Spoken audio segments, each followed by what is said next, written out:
And we're back. More examples of graphing rational functions. So same procedure, same list of steps. Here we go. It's a little more difficult than the last one because now the factoring is actually something you have to do. But again, pause the video, try to work through all the steps.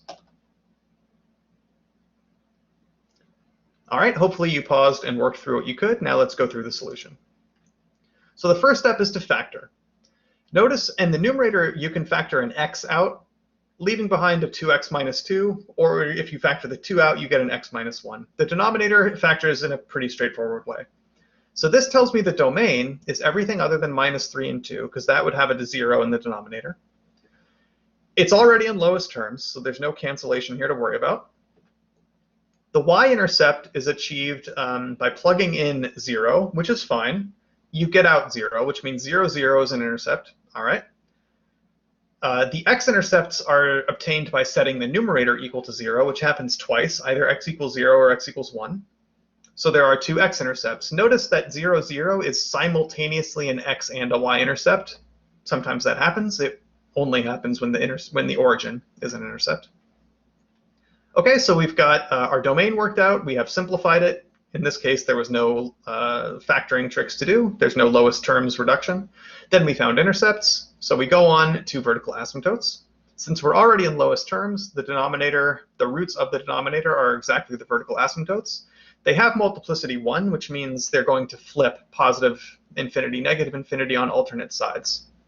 Okay, so we go ahead and graph x equals minus 3 and x equals 2 using dashes. So basically right now, if you were graphing this, you would know you had x equals 2 is a vertical asymptote, x equals negative 3 is a vertical asymptote.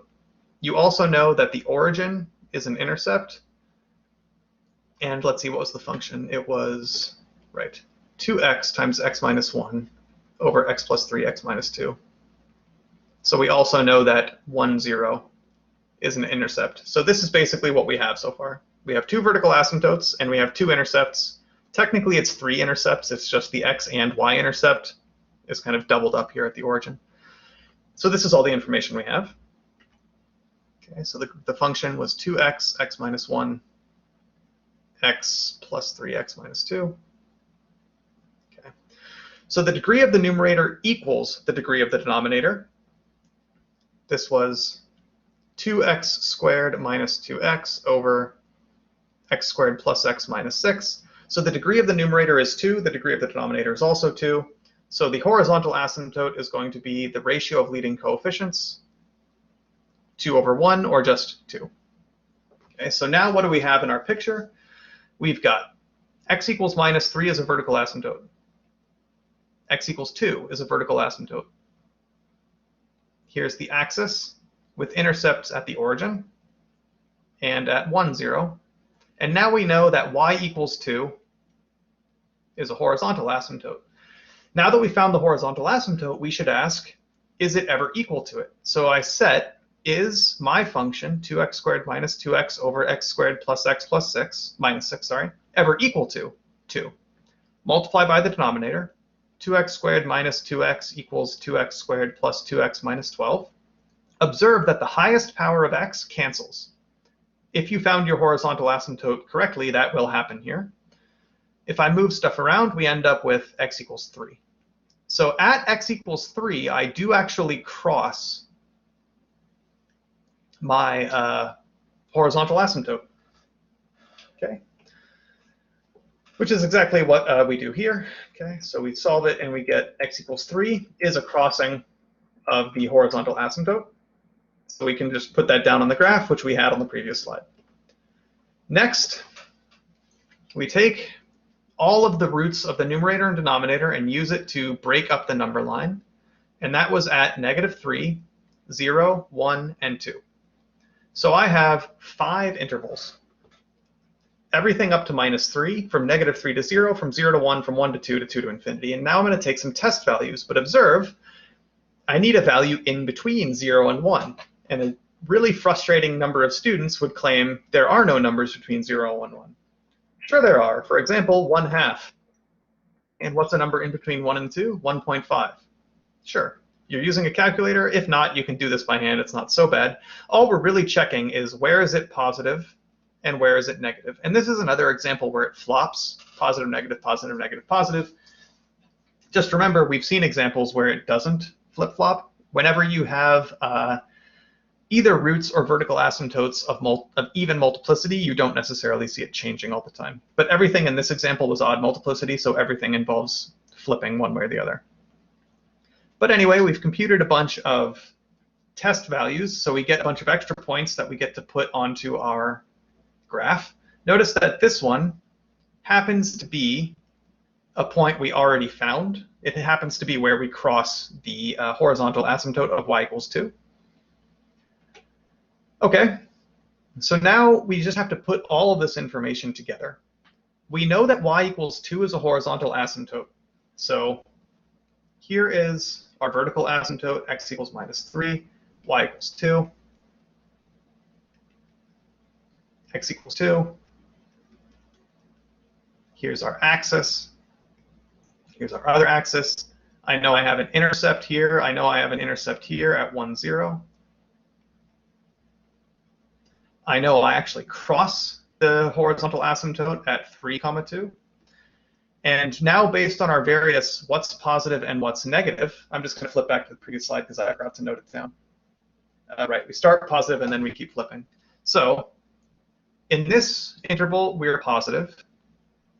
Then the graph is supposed to be negative, then positive, then negative, then positive. Okay. So how could it possibly do this? Well, going from left to right, I've got a vertical asymptote and I'm positive. That means I have to have something like this. Then I'm negative, means I have to have something like that. Okay, I didn't draw it very well because I don't actually cross the axis until this intercept. Then I'm positive. I don't get as high as this horizontal asymptote because I didn't intersect it yet. I come back down and have another intercept. Now I'm negative and approaching a vertical asymptote, so it's got to go down. I'm positive at a vertical asymptote, so I have this. I have to cross this, but then come back up and be close to it. And over here at the far left, we don't ever cross this again, but it is a horizontal asymptote, so it'll look something like that. Okay, so not the most elegant picture. The book, I'm sure, will draw it more nicely than I could. But if I take all of that information, okay, here is a positive region approaching a vertical asymptote, a negative region approaching a vertical asymptote, a negative region approaching a vertical asymptote, and a positive region approaching a vertical asymptote. Crossing the horizontal asymptote, the intercepts with a positive region in between, connecting those up reasonably, and there it is. Okay, so do it again. Again, pause the video, work through all of those steps, do it on this problem. If all you're doing is skipping through and waiting for me to go through the solutions, you're not really learning how to do it. Okay, hopefully we took a break and tried to go through this. So the first step is to factor everything. Okay, now the numerator and denominator have a shared factor. Don't cancel that out yet. First say what's the domain, everything except where the denominator is 0, 3 and the -3. Now cancel out that shared factor. Now I have this function in lowest terms, but we are carrying through the information. X is not actually allowed to be equal to 3. If you were just looking here, you'd say, why not? As long as x isn't 3, these are equal. But 3 was not in the domain of the original function. And we'll see how that plays out in the graph. So you find the y-intercept by plugging in x equals 0. Okay.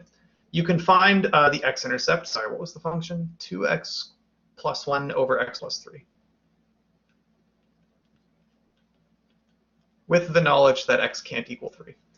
Okay, so if you plug in x equals 0, you get out a third. If you let y equal 0, then you want the numerator to be 0. That would be x equals -1/2. With odd multiplicities, the graph does cross there. Now, since we are now in lowest terms, that's where you start finding vertical asymptotes. The only vertical asymptote is x equals -3. X equals 3 is not in the domain, but it's not a vertical asymptote. There's one vertical asymptote because now that we're in lowest terms, there's only one root. Okay, and that's going to be a vertical asymptote of odd multiplicity, so it's going to have opposite behavior on opposite sides. What do you do with that value of x equals 3? If it's not in the domain, but it's also not a vertical asymptote, it just means you have a hole in the graph. So the function was 2x plus 1 over x plus 3. If you were to plug in x equals 3, what you would expect to get out is 7/6. So the graph looks exactly like this function, except it does not have that point in it. So this single point of 3/7 is going to be removed because 3 was not supposed to be in the domain. Every other value of x, however, we can use this simpler rational function to draw the curve. Okay, so we just leave an open hole drawn like this as just an open hole. Otherwise, we get all the same kind of stuff. Okay. So since the numerator has equal degree of the denominator, we get a horizontal asymptote. It's y equals 2. So we can plot that in there. Then we would ask, does the graph ever intersect? So remember that our curve is 2x plus 1 over x plus 3. Does that ever equal 2? No, it doesn't. Okay. So no, there are no solutions to this. So it doesn't ever cross its own horizontal asymptote. Okay. So now we divide the number line according to the numerator and denominator's roots. We get 4 intervals. We're going to test each one for positive or negative. Notice this one does not just flip back and forth. Okay, and now we just have to analyze the various pieces. I'm going to skip the wordy explanation. Okay, we already had this picture here. So here is a positive region approaching a vertical asymptote. Here is a negative region approaching a vertical asymptote. Here is the root. Now I have positive, positive, positive. I never intersect this horizontal asymptote again, so I know I'm just going to approach it with a missing hole in the graph. Okay, and otherwise over here, I don't cross the vertical asymptote, so I'm going to have to do something like this. And there's the picture. Okay, so we've been doing all these examples of graphing rational functions. A pretty common objection, I'll call it, is why, oh why, do we put so much effort into learning these techniques when the computer tells us what the graph looks like anyway? I mean, look, the worst thing I could say at this point is you won't always have a computer. Well, you also won't always need to graph rational functions. The point is being able to use logic and reasoning to figure out what this stuff has to look like. That's really what math is about. The computer giving you a picture and drawing something for you, that's not math. The math is the logic and the reasoning of figuring it out on your own. So that's why we're going and doing these by hand, so that we can take bits of information, piece them together in a reasonable way, and come up with our own interpretation. Anyway, that'll be the end of this video. We'll continue with this section in the next one.